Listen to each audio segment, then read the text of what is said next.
परम आदरणीय प्रधानाचार्य महोदय जी, मुख्य अतिथि महोदय आदरणीय सरपंच साहब, मेरे दादो साहब, सम्माननीय गुरुजनों, गांव से पधारे हुए मेहमानों और प्यारे सहपाठियों।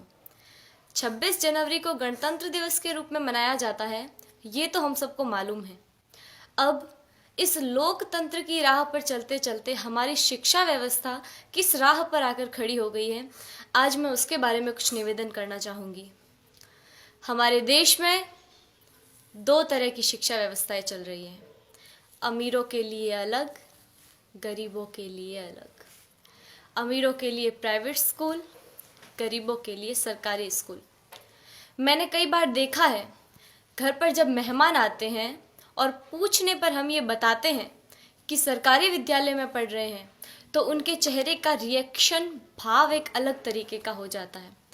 तब मुझे बड़ा दुख होता है। उन सभी लोगों से मैं ये निवेदन करना चाहूँगी कि आप बहुत बड़ी गलतफहमी में हैं, क्योंकि शिक्षा का जो स्रोत है, शिक्षा जहाँ से आती है, वो आदरणीय शिक्षक है। शिक्षा ऊंची बिल्डिंगों से, बड़े बड़े गार्डन से, अच्छी बसों में सफ़र करने से या एसी रूमों से शिक्षा नहीं आती है। शिक्षा आती है शिक्षकों से, और वहाँ पढ़ा रहे सभी शिक्षक राजस्थान सरकार या किसी भी सरकार द्वारा आयोजित शिक्षकों को चयनित करने की परीक्षा में असफल रहे हुए लोग हैं, जिनको सरकार ने शिक्षक बनाने से इनकार कर दिया है। वो सभी लोग वहाँ पढ़ा रहे हैं। हमारा सौभाग्य है कि हम जिस विद्यालय में पढ़ रहे हैं, वहाँ के शिक्षक राजस्थान सरकार द्वारा आयोजित शिक्षकों को चयनित करने की परीक्षा, जिसमें लाखों लोग भाग लेते हैं, उन लाखों लोगों में से चुने हुए शिक्षक हैं, जिनको राजस्थान सरकार ने शिक्षक बनने के योग्य समझा है। हमारा सौभाग्य है कि हमें ऐसे ट्रेंड टीचर पढ़ा रहे हैं। मुझे गर्व है कि हम अच्छे हाथों में हैं।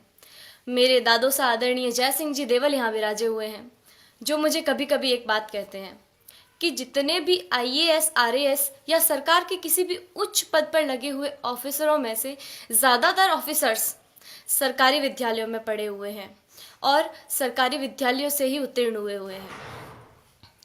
वर्तमान में एक डॉक्टर, एक इंजीनियर, एक वकील, एक बिजनेसमैन, यहाँ तक कि इन विद्यालयों में पढ़ा रहे शिक्षक भी अपने बच्चों को सरकारी विद्यालयों में पढ़ाना नहीं चाहते हैं। आखिर क्या कारण है? इसका कारण है संसाधनों का अभाव।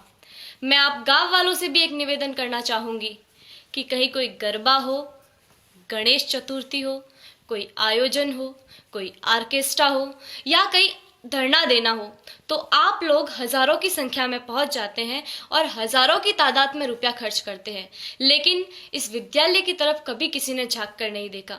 इस विद्यालय की ओर देखने का किसी को भी समय नहीं है।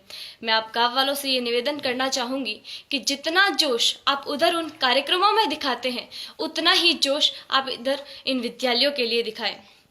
भविष्य में संजोगवश हम सरकारी विद्यालय में पढ़ रहे छात्रों में से कोई प्रधानमंत्री या और कुछ बन गया, तो सबसे पहले तो हम ये कोशिश करेंगे कि भारत की तमाम सरकारी स्कूलों को एक उच्च स्तर पर ले आए, ताकि वर्तमान भविष्य में भारत में एक ऐसा समय आए कि सभी बच्चे सरकारी विद्यालय में पढ़ रहे होंगे।